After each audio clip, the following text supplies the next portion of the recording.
মিলন হবে কতদিনে সিরিয়াল। এলা আর গোড়ার নাচ দেখে সবাই খুব প্রশংসা করছে। এলা গোড়াকে বলছে, আপনার তো দারুণ ট্যালেন্ট, এই ট্যালেন্ট দিয়ে তো আপনি চোর ধরতে পারেন। তখন গোড়া বলছে যে চোর কাকে বলছেন।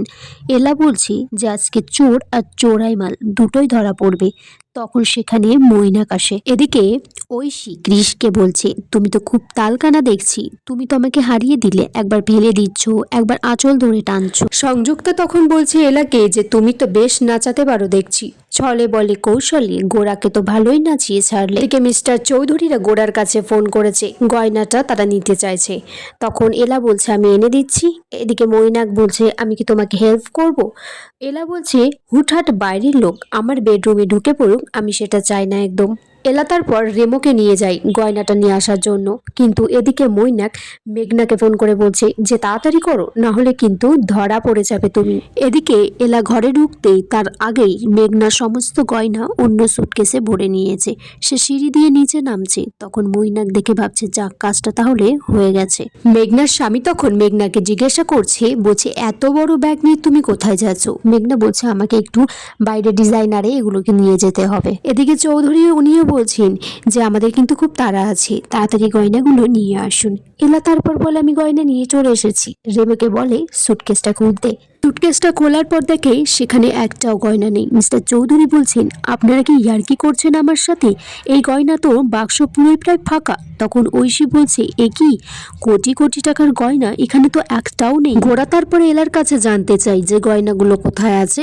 এলা বলে আমি কি করে জানবো, আপনি তো পাসওয়ার্ড দিয়ে এটাতে সুরক্ষিত করে রেখেছিলেন। এখানে তখন পাশ থেকে বলছে যে আজকালকার দিনে এসব পাসওয়ার্ড হ্যাক করা কোনো ব্যাপার নয়।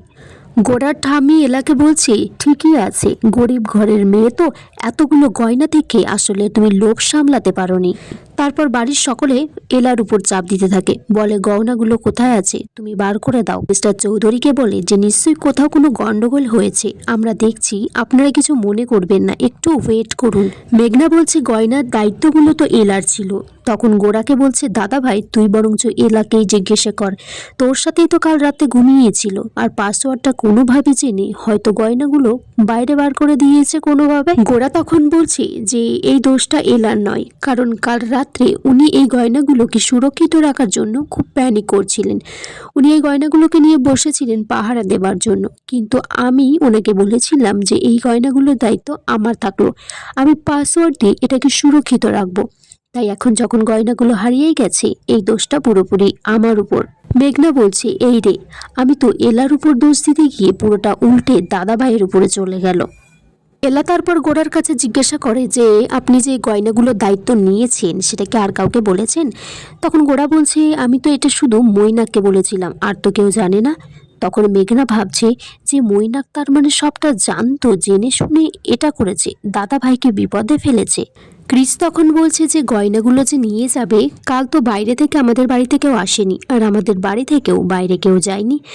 তখন এলা বলছে যে এসেছে তো গুনগুন আর মৈনাক স্যার। মৈনাক তখন বলছে তার মানে আমরা চুরি করেছি, আমি আর আমার বোন মিলে। এলা তারপর মিস্টার চৌধুরীদের কাছ থেকে 1 ঘন্টা টাইম নিয়ে নেয়, যে বলে যে এই 1 ঘন্টার মধ্যে আপনাদের গয়না আমি ফেরত দিয়ে দেব। গোড়াও বলছে যে ঠিকই তো, এতগুলো গয়না এইটুকু টাইমের মধ্যে উবে যাবে নাকি। তখন গোড়া বলে যে এই বাড়িটাকে সার্চ করতে। এদিকে মেঘনা বলছে কেন দাদা ভাই, আমাদের কি চোর বলে মনে হয় নাকি। তখন এলা বলছে যে ঠাকুর ঘরে কে, আমি তো কলা খাইনি। এই প্রবাদটা কেমন যেন মিলে যাচ্ছে মেঘনাদি। এলা তারপর গোড়াকে নিয়ে উপরের ঘরে চলে যায়। সেখানে গিয়ে দেখে যে পায়ের ছাপ, সেই পায়ের ছাপটা আলমারি পর্যন্ত গেছে। এলা বলছে আমি কাল রাতে বুদ্ধি করে কিছু পাউডার ধুলো ওখানে ছড়িয়ে রেখেছিলাম ফুটপ্রিন্ট হিসেবে, যে চোর আসলেই বুঝতে পারবো। এখন আমরা এই পায়ের ছাপ ধরেই এগিয়ে যাব, গিয়ে দেখবো চোর কোথায় গেছে, তাহলেই আমরা ধরে ফেলবো। তখন তারা গিয়ে দেখে যে পায়ের ছাপটা ঠিক মেঘনার ঘর পর্যন্তই গেছে।